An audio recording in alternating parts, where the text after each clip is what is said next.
এখন আর শীতের জন্য অপেক্ষা করতে হবে না। যখনই মন চাইবে তখনই কিন্তু বাড়িতে বসেই একদম হুবহু দোকানের মতো মাখা সন্দেশ খুব সহজেই বানিয়ে খেতে পারবেন। কি বলবো বন্ধুরা, এই সন্দেশের স্বাদ এতটাই যে এর স্বাদ কিন্তু একেবারে দোকানের থেকেও সেরা হবে। একবার বাড়িতে বানিয়ে খেয়ে দেখুন। তো বন্ধুরা, মাখা সন্দেশ বানানোর জন্য শুরুতেই গ্যাস ওভেনে আমি একটি কড়াই বসিয়ে দিয়েছি। আর তার মধ্যে নিয়ে নিচ্ছি সামান্য একটুখানি জল। এতে করে দুধটা কড়াইয়ের ভিতরে দিলে আর কড়াইয়ের নিচে ধরে যেতে পারবে না। আর এবার আমি কড়ার মধ্যে নিয়ে নিচ্ছি 1 লিটার প্যাকেটের ফুল ক্রিম মিল্ক। আপনাদের হাতের কাছে যদি গরুর দুধটা থাকে সেটাও দিতে পারেন, সেটা দিলে কিন্তু মাখা সন্দেশটা খেতে আরও অনেক বেশি ভালো লাগবে। এবার কিন্তু আমি এই দুধটা দিয়ে ছানা কাটিয়ে নেবো, আর সেই জন্য ফ্লেমটাকে হাইতে রেখে প্রথমে দুধটাকে একটু জাল করে নেব। মোটামুটি দুধটা একটু ফুটে উঠলেই কিন্তু হয়ে যাবে। আর দুধটা ফুটতে ফুটতে চলুন, আজকের ছানা কাটানোর জন্য আমি একটা ভিনিগারের মিশ্রণ তৈরি করে নেব। সেই জন্য নিয়ে নিয়েছি একটা বাটি। বাটির মধ্যে নিয়ে নিচ্ছি 3 টেবিল চামচের মতো ভিনিগার, আর একই সঙ্গে নিয়ে নিচ্ছি সম পরিমাণ জল। ব্যাস, ভিনিগারের মিশ্রণটা রেডি হয়ে গেল। দেখুন বন্ধুরা, দুধটা কিন্তু খুব সুন্দর করে ফুটে উঠেছে। আর এবার কিন্তু গ্যাসের ফ্লেমটাকে একেবারে অফ করে দিতে হবে। আর তারপর এই দুধের মধ্যে মিশিয়ে দিতে হবে ভিনিগারের মিশ্রণটা। এখানে আমি ভিনিগার দিয়ে কিন্তু ছানাটাকে কাটিয়ে নিচ্ছি। আপনারা চাইলে লেবুর রস কিংবা টক দই কিংবা ছানা কাটানো পাউডার দিয়েও এই দুধের ছানাটাকে কাটিয়ে নিতে পারেন। এবার আমি ভিনিগারের মিশ্রণটাকে দুধের সঙ্গে এইভাবে একটু ভালোভাবে মিশিয়ে নেব। আর তারপর আস্তে আস্তে কিন্তু ছানাটাকে কাটিয়ে নেব। এখানে কিন্তু অবশ্যই আপনারা গ্যাসের ফ্লেমটাকে অফ করে তারপরে ছানাটাকে কাটিয়ে নেবেন। তাহলে কি হবে জানেন তো, এই ছানাটা না খুব সফট হবে। আর সেক্ষেত্রে কিন্তু মাখা সন্দেশটাও একদম দোকানের মতো খেতে লাগবে। এই যে দেখুন বন্ধুরা, কথা বলতে বলতেই কিন্তু ছানাটা খুব সুন্দরভাবে কাটতে শুরু করে দিয়েছে। ছানাটাকে দেখুন আমি কিন্তু খুবই সুন্দর করে কাটিয়ে নিয়েছি। এই যে দেখুন কতটা সফট হয়েছে। এবার কিন্তু ছানাটাকে কড়াইয়ের ভিতরে খুব বেশি সময় নিয়ে রাখা যাবে না, তাহলে কিন্তু আবার ছানাটা শক্ত হয়ে যাবে। তাই কিন্তু সঙ্গে সঙ্গে ছানাটাকে এইভাবে ছেঁকে নিতে হবে। আমি একটা ছাঁকনির পরে কিন্তু এইভাবে একটা সুতির কাপড় রেখে ছানার জলটাকে খুব ভালোভাবে আলাদা করে নিচ্ছি। আর তারপরে ছানাটাকে কিন্তু অবশ্যই এইভাবে একটু ভালোভাবে 2 থেকে 3 বারের মতো জল পাল্টে পাল্টে ধুয়ে নিতে হবে। তা নাহলে কিন্তু আবার ভিনিগারের যে টক ভাবটা আছে না, সেটা কিন্তু ছানার ভিতরে থেকে যাবে।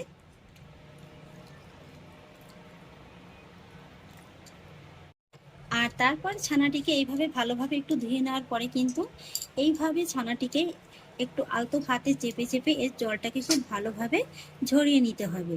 আপনাদের হাতে যদি সময়টা একটু বেশি থাকে সেক্ষেত্রে এইভাবে একটু কুটির মতো করে নিয়ে আধা ঘন্টা থেকে 1 ঘন্টার মতো রেখে দিতেও পারেন। তবে হাতে যদি সময় একদমই কম থাকে এইভাবে শুধুমাত্র একটু চেপে বের করে নিলেই কিন্তু হয়ে যাবে। ছানার জলটাকে আমি খুব ভালোভাবে ঝরিয়ে নিয়েছি। আর এবার কিন্তু আমি ছানাটিকে একটু এইভাবে মেখে নেব। এই যে দেখুন বন্ধুরা, ছানাটা কতটা সফট হয়েছে। এই যে দেখুন, ছানাটিকে কিন্তু এইভাবে একটু ভালোভাবে মেখে নিতে হবে। দেখুন বন্ধুরা, ছানাটিকে কিন্তু আমি খুব ভালোভাবে মেখে নিয়েছি। আর মেখে নেওয়ার পরে দেখতে পাবেন যে এইভাবে কিন্তু ছানাটা একটা জায়গায় খুব সুন্দরভাবে একদম জড়ো হয়ে যাচ্ছে। এই যে দেখুন। আর তারপর এইভাবে যখন ছানাটা খুব ভালোভাবে মাখা হয়ে যাবে না, তখনই কিন্তু এর মধ্যে অ্যাড করতে হবে গুড়। তো দেখুন বন্ধুরা, এখানে কিন্তু আমি খেজুরের পাটালি গুড়টা নিয়েছি। আর গুড়টাকে কিন্তু আমি একটুখানি গ্রেট করে নিয়েছি। আর এখানে আমার 1 লিটার দুধে 200 গ্রামের মতো ছানাটা হয়েছে, তাই কিন্তু এখানে আমি 100 গ্রামের মতো গুড়টা নিয়েছি। মাখা সন্দেশ কিন্তু খুব বেশি একটা মিষ্টি মিষ্টি হয় না। তবে আপনারা যদি আরেকটু মিষ্টি পছন্দ করেন সেক্ষেত্রে কিন্তু আরেকটুখানি গুড় বাড়িয়ে দিতে পারেন। এবারে আমি গুড়টাকে কিন্তু এইভাবে ছানার সঙ্গে একটু ভালোভাবে মেখে নেব। আর বন্ধুরা, এখানে আমি আজকে মাখা সন্দেশটা খেজুরের গুড় দিয়ে করছি। আপনাদের হাতের কাছে যদি এই অসময়ে খেজুরের গুড়টা না থাকে সেক্ষেত্রে কিন্তু আপনারা গুড়ের পরিবর্তে চিনি দিয়েও মাখা সন্দেশটা তৈরি করতে পারেন। আর চিনি দিয়ে করলে আপনাদের দুটো প্রসেস আমি বলে দিচ্ছি।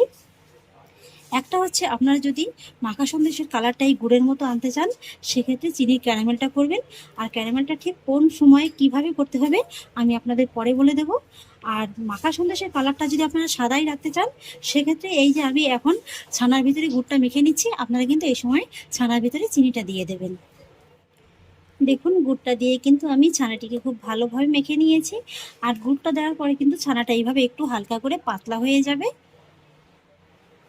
এখন আমি মাখা সন্দেশটা তৈরি করে নেব, সেই জন্য একটি কড়াই বসিয়ে দিয়েছি। আর তার মধ্যে নিয়ে নিচ্ছি 1/2 টেবিল চামচের মতো ঘি। ঘিটাকে একটু কড়াইয়ের গায়ে ভালোভাবে লাগিয়ে নেব।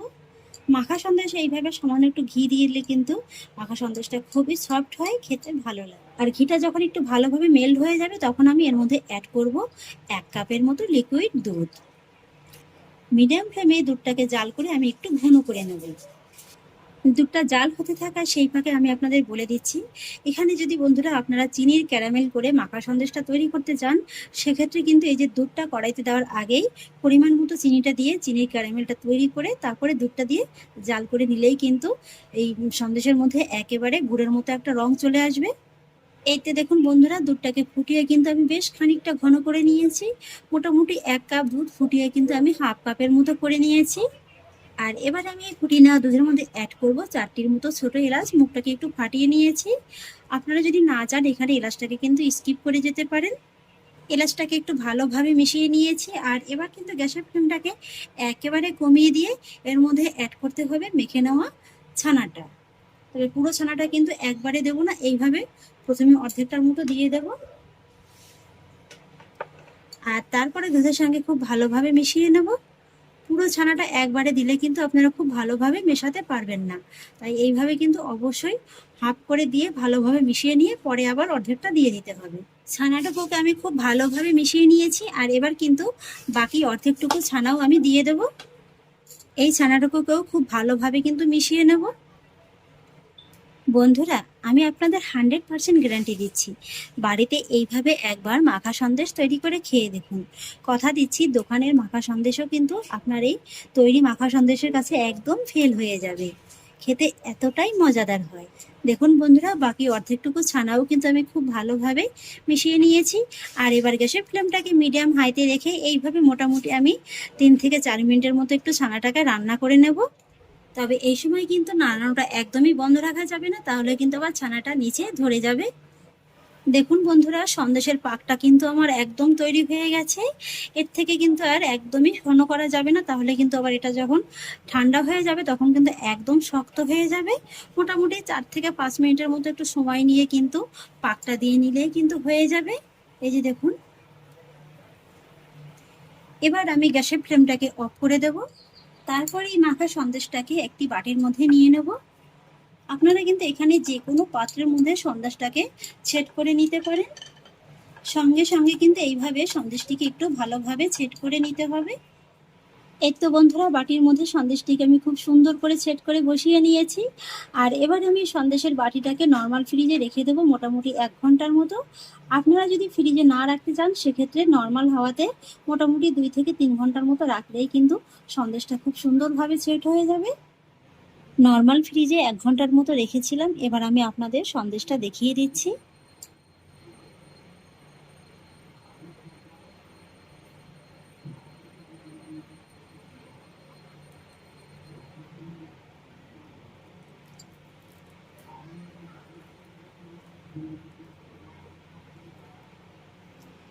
এই যে দেখুন বন্ধুরা, সন্দেশটা একেবারে কতটা পারফেক্ট ভাবে তৈরি হয়েছে, দেখে নিশ্চয়ই বুঝতে পারছেন। এই যে দেখুন, এখন আর শীতের জন্য অপেক্ষা করতে হবে না। যখনই মন চাইবে তখনই কিন্তু বাড়িতে বসেই একদম হুবহু দোকানের মতো মাখা সন্দেশ খুব সহজেই বানিয়ে খেতে পারবেন।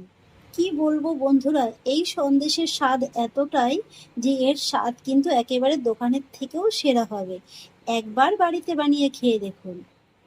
আর তাছাড়া সামনেই রাখি এসে গেল, রাখি পূর্ণিমার দিনেও কিন্তু এইভাবে বোনেরা অবশ্যই ভাইদের জন্য দোকানের মতো মাখা সন্দেশ খুব সহজেই বানিয়ে ভাইদের খাওয়াতে পারেন। কি বন্ধুরা, লাগছে তো একদম দোকানের মতো। দেখার একটু সৌন্দর্যের জন্য উপর থেকে ছড়িয়ে দিয়েছি সামান্য একটু ড্রাই ফ্রুটস। তাহলে আশা করছি বন্ধুরা, খুবই সহজ উপায়ে আমার আজকের এই মাখা সন্দেশের রেসিপিটি আপনাদেরও খুব ভালো লেগেছে। যদি একটু হলেও ভালো লেগে থাকে তাহলে আমাকে অবশ্যই একটা লাইক এবং কমেন্ট করবেন, সেই সঙ্গে বন্ধুদের সঙ্গে শেয়ার করবেন। আর প্লিজ বন্ধুরা, যদি আমার পরিবারের নতুন সদস্য হয়ে থাকেন তাহলে একটা সাবস্ক্রাইব করে পাশে থাকা বেল আইকনটি প্রেস করে দেবেন। ফিরে আসছি পরের অন্য কোনো নতুন রেসিপি নিয়ে। সবাই ভালো থাকুন, সুস্থ থাকুন, ধন্যবাদ।